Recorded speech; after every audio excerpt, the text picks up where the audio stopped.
Jadi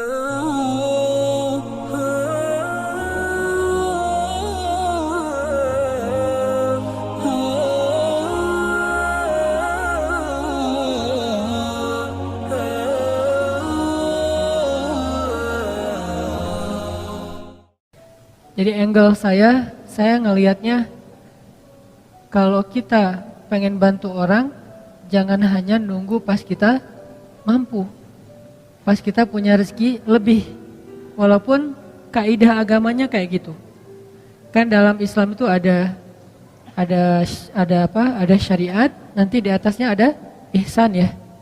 Kalau syariatnya kita nggak boleh berinfak lebih daripada misalnya sepertiga harta kita tanpa seizin keluarga. Tapi Abu Bakar berinfak seluruh hartanya. Umar berinfak setengah hartanya. Kok melebihi standar syariat? Ya karena keluarga Abu Bakar, keluarga Umar, bukan hanya beliau berdua tapi juga keluarganya, istrinya, anak-anaknya, semuanya derajatnya tuh udah wafa. Derajatnya udah muhsin, orang-orang yang berihsan. Sehingga mereka melakukan sesuatu lebih daripada standar umum yang dilakukan orang lain. Nah, saya ngelihat ternyata menurut saya tuh kalau kita pengen bantu orang, jangan nunggu punya kemampuan. Kalau kita pengen nolong orang, jangan nunggu kita dikasih rezeki yang lebih. Tapi sebaliknya, kalau kita pengen dapat rezeki yang lebih, tolong orang. Kalau kita pengen dimampukan, bantu orang. Kalau kita pengen diselesaikan urusan kita, selesaikan urusan orang. Jangan tunggu, gua beresin dulu urusan gua, ntar baru nolong yang lain. Enggak, kebalik. Kalau kita pengen urusan kita cepat beres, cepat diselesaikan sama Allah, cepat ditolong, cepat dikasih keajaiban, surprise segala macam, ya udah tolong orang dulu. Walaupun kita dalam kondisi susah, justru itu kesempatan buat kita. Karena hadisnya jelas, Nabi SAW mengatakan, "Maka nafi hajati akhi, kana Allahu fi hajati." Siapa yang menyelesaikan hajat saudaranya atau sibuk mengurus hajat saudaranya, Allah juga akan sibuk mengurus hajat dia. Lebih canggih mana nih? Kita nyelesain masalah kita sendiri atau Allah yang nyelesain masalah kita? Allah yang nyelesain masalah kita. Jadi biar Allah yang beresin masalah kita, tugas kita adalah beresin masalah orang lain. Kayak gitu kaidahnya, dan itu bukan hanya hadis motivasi. Saya menjadikan semua ayat dan hadis yang saya tahu itu sebagai konsep berpikir, bukan sekedar hadis motivasi. Baca hadis kemudian memotivasi, ayo tolong orang lain, tapi jadikan itu konsep berpikir. Apa bentuk konsep berpikirnya? Begitu kita punya masalah, nyari orang yang juga sama punya masalah. Lo punya masalah nggak? Nggak ada. Kok nggak sih? Cari. Lo punya masalah nggak? Siapa yang punya masalah tolong DM saya. Siapa yang punya masalah tolong WA saya. Siapa yang punya masalah tolong japri saya. Akhirnya berudul banyak banget kan yang datang. Saya punya masalah. Pilih salah satunya yang kita mampu. Kadang-kadang yang kita tolong tuh bukan yang paling darurat, bukan yang paling besar, bukan yang paling sulit, tapi yang paling mungkin kita lakukan. Ini hal yang wajar, jadi kita nggak boleh juga menjudge orang lain, lu kerjaannya bantu yang kecil-kecil, yang receh-receh. Ya siapa tahu dia yang receh tapi ikhlas, dan kita yang mungkin istimewa banget nggak sanggup jaga keikhlasan kita kan. Kayak cerita bab ikhlas kemarin, ada dua orang beramal, yang satu sholatnya standar, yaitu sholat wajib doang. Yang satu lagi plus qobliyah, ba'diyah, duha, tahajud. Mana lebih baik? Yang plus dong. Wajib plus sunnah. Lebih baik yang plus. Tapi kadang-kadang yang plus ini ujian keikhlasan, ujian rianya juga lumayan luar biasa. Kalau yang standar, apa yang mau diriain? Kayak hafalan Al-Quran. Yang satu hafal trikul. Yang satu lagi hafalnya Al-Baqarah, Ali Imran, An-Nisa, Al-Maidah. Wah, setengah Al-Quran, 15 juz. Mana yang lebih utama? Pastinya yang lebih banyak hafalan. Tapi paling banyak hafalan justru ujian riyanya lebih berat, lebih besar. Kalau dia baca Quran di dalam sholat, pasti dia akan diuji oleh setan, yuwaswis. Mereka pasti gak bisa ngeralat kalau lu salah. Jadi tenang aja. Karena suratnya di tengah-tengah gitu, dia baca ayat yang saya juga nggak terlalu hafal lah, pokoknya di tengah-tengah Quran gitu ya. Contoh yang mungkin yang paling saya sering ulang tuh kayak surat favorit saya, surat Maryam. Wadhkur fil kitabi Maryam idzin tabadat min ahliha. Di belakang tetap diam. Idzin tabadat min ahliha. Diam aja di belakang. Kenapa? Gak hafal, sama nih. Kan agak-agak yuwas-wis tuh. Tuh kan bener, susah emang surat itu, yang lain gak pada hafal. Jadi biasa aja kali gitu. Dan makmum ini macam-macam karakternya. Dan jadi ada karakter imam, ada karakter makmum. Imam kadang-kadang kayak gitu, caper gitu kan, baca ayat susah-susah, udah gitu mentok Al-Ikhlas. Idza tabadat min ahli. Qul huwallahu ahad. Imam. Makmum ada juga yang unik. Uniknya apa? Giliran ayatnya dia nggak hafal, diem. Giliran ayatnya yang semua hafal, semuanya benerin. Ayatnya misalnya standar lah ya. Amma yatasaalun 'anin naba'il 'azim. Serentak satu masjid. Alladzi hum fi mukhtalifun. Wah, serentak semuanya. Kenapa nggak serahin aja di depan? Kan udah ada imam pengganti di belakang teh. Di belakangnya imam. Kenapa nggak dia aja yang benerin? Kenapa semuanya serentak satu shaf pertama hufaz semua itu, hafiz. Kebenaran suratnya populer. Kalau giliran suratnya sulit, semuanya diam. Kenapa? Takut riya. Kenapa makmum pada diam? Takut riya, Ustadz. Jadi masing-masing punya karakter. Artinya jangan remehin.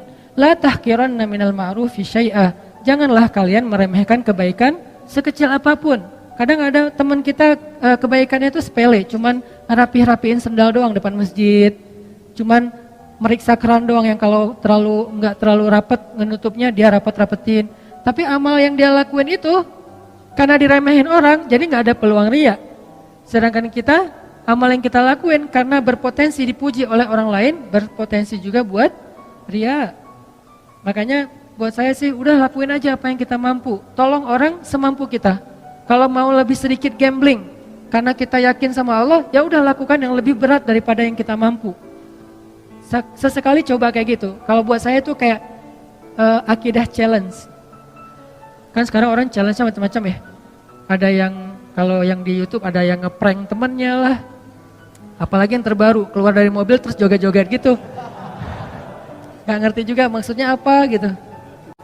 Ya terserah deh, itu mah ekspresi orang lah ya. Saya gak mau menjudge, yang jelas ternyata dalam Islam juga ada challenge-challenge yang keren gitu. Akidah challenge itu kayak gimana? Gambling dalam arti kita mengambil resiko, kita mengambil sesuatu yang menurut kita agak sulit, tapi kita berserah diri kepada Allah, itu kan keren ya. Salah satunya apa? Akidah challenge. Meninggalkan satu pekerjaan yang kita yakin itu gak halal, lalu kita mencari pekerjaan yang lain yang halal tapi gak yakin nemu apa enggak. Ini kan agak bertaruh kan? Nah, disinilah ada iman atau akidah challenge-nya. Dan dengan akidah challenge, akhirnya kita akan menemukan kebesaran Allah. Siapa yang pernah nerapin akidah challenge dalam hidupnya? Ibunya Nabi Musa. Ketika Allah mengatakan kepada ibunya, "Idz auhayna ila ummika ma yuha, an qadhifihi fit tabut, faqdhifihi fil yammi, falyulqihil yammu bil sahil, ya'khudhu aduwwul li wa aduwwullah." Itu berat banget loh. Ketika Allah berfirman kepada ibu Musa, "Hanyutkanlah bayimu ke sungai Nil." Supaya apa? Supaya dia nanti kemudian akan ditemukan oleh musuhku dan musuhnya. Kan berat nih. Ya Allah disuruh hanyutkan, malah bukan diselamatkan, malah ditemukan oleh musuhnya. Ini akidah challenge, ini iman challenge banget buat ibunya Musa. Dan kata Allah, "La takhafi, jangan takut. Inna radduhu ilaiki wa ja'iluhu minal mursalin." Kami pasti akan kembalikan dia kepadamu. Akhirnya dihanyutkan oleh ibu Musa. Lalu Allah Subhanahu wa taala singkat cerita mengundang kembali ibu Musa ke istana untuk menyusui bayinya yang sedang kehausan di istana. Akhirnya kembalilah bertemu antara Musa dengan ibundanya, bahkan dengan keluarga besarnya. Ini namanya akidah challenge menurut saya nih. Atau Musa juga pernah akidah challenge kayak gitu ketika Allah bertanya dan Allah Maha tahu jawabannya. "Wa ma tilka biyaminika ya Musa?" Apa yang di tangan kananmu wahai Musa? Kenapa Allah nanya? Padahal Allah tahu jawabannya. Tidak semua pertanyaan di dalam Al-Quran artinya karena nggak tahu. Ada pertanyaan karena nggak tahu, ada pertanyaan karena nguji, ada pertanyaan karena ingin menegaskan berita. Dan ini pertanyaan Allah ingin menegaskan berita bahwa itu tongkat, bukan ular. Sehingga Allah nanya, "Wa ma tilka biyaminika ya Musa?" Apa yang di tangan kananmu Musa? Qal, Musa yang ngomong, Musa yang bicara. Qala hiya 'asaya atawakka'u 'alaiha wa ahushu biha 'ala ghanami wa liya fiha ma'aribu ukhra. Ini adalah tongkat ya Allah. Siapa yang ngomong? Musa. Artinya itu benar-benar tongkat, bukan doktrin. Allah enggak mengatakan Musa itu tongkat ya. Ya Allah enggak. Allah nanya, apa itu Musa? Kata Musa tongkat. Berarti kamu yang bilang tongkat ya, bukan aku gitu, bukan Allah. Akhirnya aku pakai untuk hiking. Atawakka'u 'alaiha. Untuk apa itu? Untuk naik gunung. Apa istilah kita? Ya mudah-mudahan tidak ada yang mempermasalahkan hiking. Karena itu memang benar kayak gitu kan? Untuk hiking, kalau di zaman kita kayak trekking gitu kan ya, istilah-istilah kita kan ya, untuk naik gunung pakai tongkat. Wa husyu biha 'ala ghanami. Saya pakai untuk menggembalakan ternak-ternak. Waliya fiha ma'aribu ukhra, dan beberapa fungsi yang lain lah. Terus kata Allah, alqiha ya Musa, coba kamu lempar wahai Musa. Fa'alqaha fa idza hiya hayyatun tas'a. Lalu tiba-tiba ketika Musa melemparnya, dia menjadi ular yang merayap-rayap. Kemudian Allah kasih challenge buat Musa. Apa challenge-nya? Khuzha, coba kamu ambil Musa. Ini challenge buat Musa, biar Musa makin yakin sama Allah. Dikasih ujian dulu. Khuzha la takhaf sanu'iduha siratahal ula. Gak usah khawatir, berarti Musa khawatir. Karena Musa ngeliat, aduh ini ular dalam hidup Musa belum pernah megang ular. Sekarang disuruh pegang ular sama Allah, khuzha, pegang ular. Dan ini bukan ular biasa yang ditemukan di hutan. Ular, bahasa kita jadi-jadian, kan lebih ngeri ya. Kalau ular biasa, kita juga jarang megang, gak pernah megang, malah kecuali di kebun binatang. Itu juga didampingin pawangnya.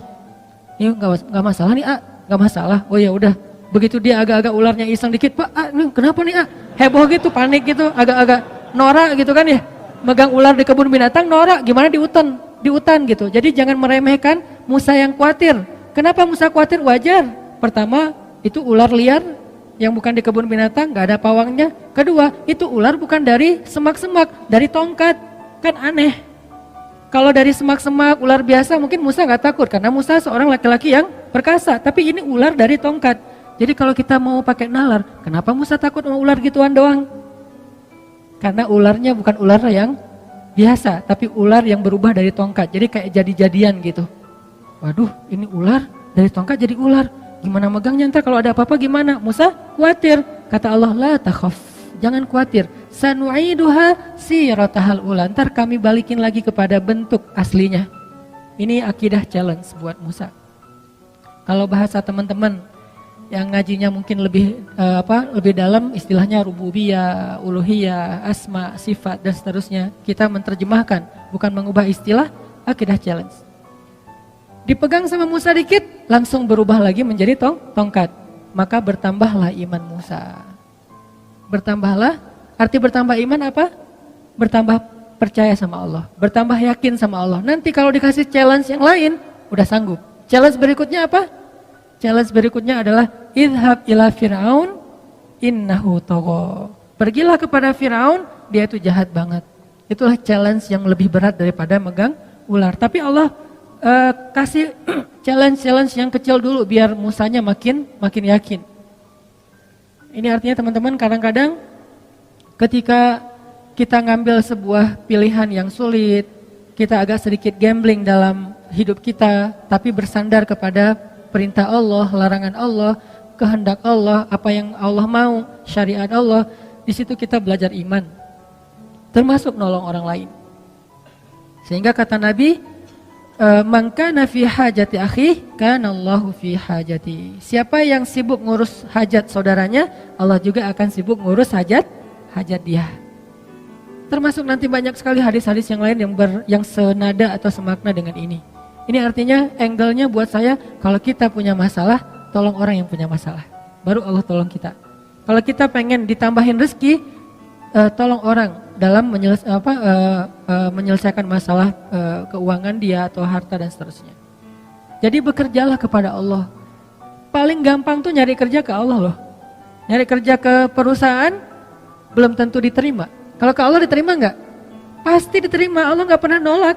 Orang yang pengen bekerja kepada Allah artinya pengen beramal, Allah nggak pernah nolak. Kenapa saya mengistilahkan bekerja? Dan Allah juga mengistilahkannya kayak gitu, berdagang. Ya ayyuhalladzina amanu hal adullukum ala tijarah. Mau nggak aku tawarin kalian satu tijarah, satu bisnis, satu perdagangan, satu kerjaan, satu project kalau bahasa kita. Berarti kadang kita berdagang dengan Allah, bertransaksi dengan Allah. Gimana bertransaksi dengan Allah? May yuqridullaha qardan hasanan. Siapa yang meminjamkan kepada Allah pinjaman yang baik, nanti Allah balas berlipat ganda. Bukankah itu transaksi? Baik, jual beli yang tidak akan mungkin rugi. Banyak lagi ayat-ayat yang lain yang bahasa analoginya adalah bahasa dagang atau bisnis. Jadi kalau mau dapat kerjaan yang paling gampang, tapi bayarannya itu bukan UMR, berapa ribu kali lipat UMR, dan kerjanya itu mulia banget, kita bukan cuma dapat upah, tapi juga kita dapat kehormatan, bekerjalah kepada Allah. Itu paling luar biasa, gampang banget. Kerjanya apa? Saya nggak punya kemampuan apa-apa, saya nggak punya kapasitas, saya nggak punya keahlian. Keahlian yang dibutuhkan itu bukan punya sesuatu, enggak. Apapun yang ada dalam diri kita, yang kita bisa lakukan untuk bantu orang lain, itu keahlian. Sekedar mungkin sekedar repost, sekedar ngajak teman, sekedar, bukankah kita bisa ngelakuin banyak hal untuk bisa membantu orang lain? Kalau kita nggak punya uang, kita nggak usah ngasih uang. Kita ajak orang yang punya uang untuk memberi uang kepada dia. Kita jadi mediator. Bekerjalah kepada Allah, pasti diterima sama Allah. Terus diupahin sama Allah? Ya, karena dalam bahasa Al-Quran, Allah mengistilahkannya dengan jaza, dengan ajrun. Jaza artinya apa? Balasan. Ajrun, upah, pahala. Sama kan? Balasan, upah, pahala, itu semuanya sama. Berarti kalau kita pengen dapat kerjaan nih, paling gampang kerja aja sama Allah. Jadi udah gak ada lagi pengangguran di muka bumi ini kalau dia yakin kepada Allah. Tinggal kita, ya Allah, saya nih lagi bawa, dalam analogi kita nih, lagi bawa map. Ngapain? Cari kerja. Ke siapa? Ke langit. Caranya? Kita datangin orang miskin. Caranya datangin anak yatim. Caranya datangin orang-orang yang membutuhkan. Kalau zaman Nabi dulu, Rasulullah SAW itu, Khadijah bilang, Rasulullah itu adalah laki-laki yang mengayomi anak yatim, orang miskin, orang tua, janda-janda yang ditinggalkan wali-walinya. Nabi yang menafkahi mereka. Sehingga inilah bentuk dari ekspresi syukur kita kepada Allah Subhanahu wa taala. Coba kita ingat dulu, siapa yang bisa saya bantu? Siapa yang bisa? Jadi analoginya adalah cara berpikirnya adalah kalau kita pengen ditolong oleh Allah, tolong orang lain. Kalau kita pengen dikasih rezeki oleh Allah, kasih rezeki untuk orang lain. Dan Allah pasti akan ngasih kita upah lebih gede daripada semua upah yang pernah diberikan oleh manusia. Jadi seorang kurir, jadilah kurir langit. Gimana menjadi kurir langit? Cari orang yang lagi pesen, lagi order rezeki, lagi order bayar hutang, lagi order berobat, kan dia lagi order tuh. Cara ngordernya gimana? Ya angkat kedua tangannya. Ya Allah, saya punya banyak hutang. Ya Allah, anak saya sakit. Ya Allah, ya Allah, ya Allah. Mereka kan lagi order kebaikan kan ke langit. Nah, kadang-kadang Allah mengetuk kita untuk jadi kurir Allah.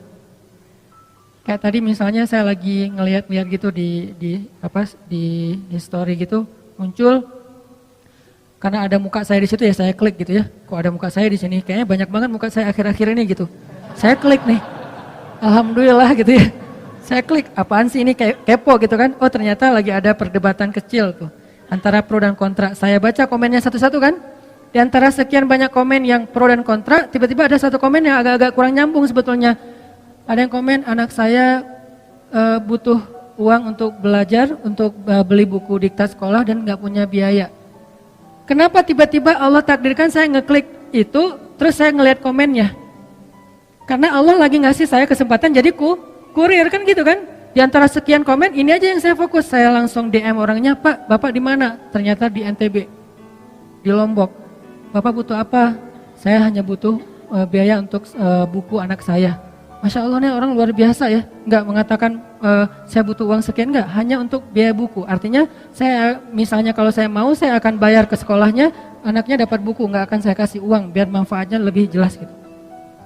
Kecil sih, tapi kan kenapa Allah takdirkan tiba-tiba saya baca postingan itu, saya lihat komen-komennya, mungkin cara Allah ngegelitik saya itu lewat penasaran, pengen tahu ada kehebohan apa, terus nemu di antara sekian kan banyak tuh, ada ratusan, baca satu-satu, kadang senyum, kadang kayak cemberut gitu, apaan sih nih, apa, satu-satu, ada yang unik nih, gak nyambung komennya, anak saya butuh biaya sekolah, langsung saya coba DM, dan ini sering terjadi dalam hidup kita teman-teman. Jadi gak perlu kita cari juga, Allah yang kayak ngorder ke kita, orang tuh ngorder, Allah nge-link kayak sistem startup ya.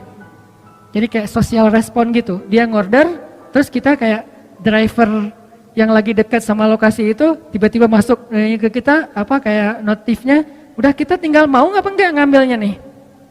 Kalau kita pikir, aduh jauh banget nih, kan saya sering mesen mie Aceh ya di Buah Batu, tapi tinggal Cihanjuang.